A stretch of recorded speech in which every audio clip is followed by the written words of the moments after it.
प्रणाम मित्रों। अक्सर लोगों को शिकायत होती है कि मैं सबके लिए अच्छा करता हूँ लेकिन मेरे साथ अच्छा नहीं होता।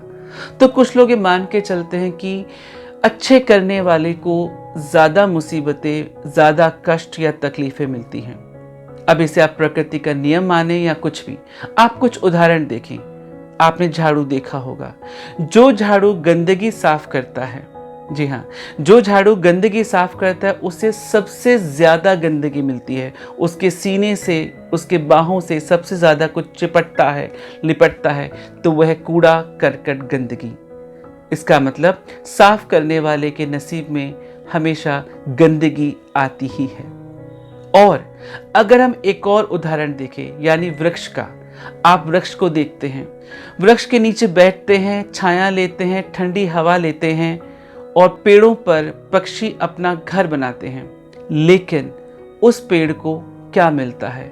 छाया देने वाले को हमेशा धूप मिलती है, सूरज की तपिश मिलती है, जो इतने पक्षियों को घोंसले का आश्रय देता है, लोगों को झूला डालने का मौका देता है। वो पेड़ एक दिन चले, उस पेड़ से एक दिन पक्षी चले जाते हैं और वो अकेला रह जाता है।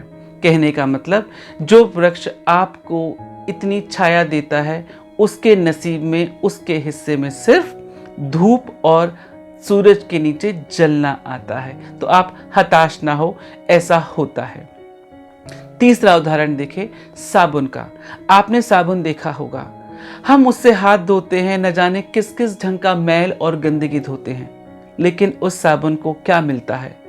हमारा मैल, कभी बाल, कभी कोई हल्दी का निशान, कभी ग्रीस, कभी तेल। न सिर्फ गंदगी मिलती है, वो हमें साफ करते करते सफा हो जाता है, खत्म हो जाता है। तो आपने एक और उदाहरण देखा कि जो इंसान दूसरों के लिए करता है, साफ करता है, भला करता है, वो मिटता है, दुख सहता है, तकलीफ उसके हिस्से में आती हैं। सिमिलरली अच्छे इंसानों को, बड़े लोगों को, भले लोगों को, अच्छा करने वालों के नसीब में ऐसा आता है। लेकिन ये खराबी के लिए नहीं आता, ये आता है इसलिए क्योंकि उनमें इतनी काबिलियत है, इतना हुनर है, वो सह सकते हैं। जिस तरह हम दूसरी क्लास के बच्चे को बोर्ड्स के एग्ज़ाम में नहीं बैठा सकते, हम इंतज़ार करते हैं 10वीं कक्षा का और हम देखते हैं कि वो इस योग्य है, तब हम उसको उस परीक्षा में बैठाते हैं। तो सिमिलरली जो जिस योग्य होता है वो ही उसका फल प्राप्त करता है। लेकिन जिससे हम नकारात्मक परिणाम कह रहे हैं, वो नकारात्मक नहीं होता, क्योंकि उसमें उतनी सहने और समझने की क्षमता होती है, इसीलिए ऐसा होता है। आप एक पहाड़ को देखें, उसकी चोटी को देखें। चोटी पे हर कोई पहुंचना चाहता है, और लेकिन चोटी से यदि पूछा जाए उसको क्या नसीब होता है, कभी आपने सोचा? आपको नहीं पता।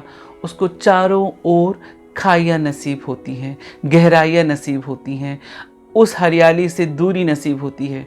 तो जो शिखर पर है, जो ऊंचाई पर है, वो ना चाहते हुए भी सबसे दूर हो जाता है, अकेला हो जाता है, तन्हा हो जाता है, खाइयों से घिरा होता है। तो इसीलिए या तो आप बड़े होने की, शिखर पर पहुंचने की, भले होने की, अच्छे होने की कोशिश ना करें, प्रयास ना करें। और अगर ऐसा आप कुछ करते हैं, ऐसी मंशा आप रखते हैं, तो एक बात ध्यान रखना कि आपके नसीब में ये तकलीफ़ें, ये परेशानियां आएंगी ही आएंगी। इसीलिए हताश ना हो, या तो श्रेष्ठ की कामना ना करें, और यदि आप कामना करते हैं तो फिर उसके परिणाम, अंजाम के प्रति खुले रहें, उसे स्वीकारें। और अगर आप स्वीकार लेंगे तो आपको कोई शिकायत नहीं रहेगी। Thank you.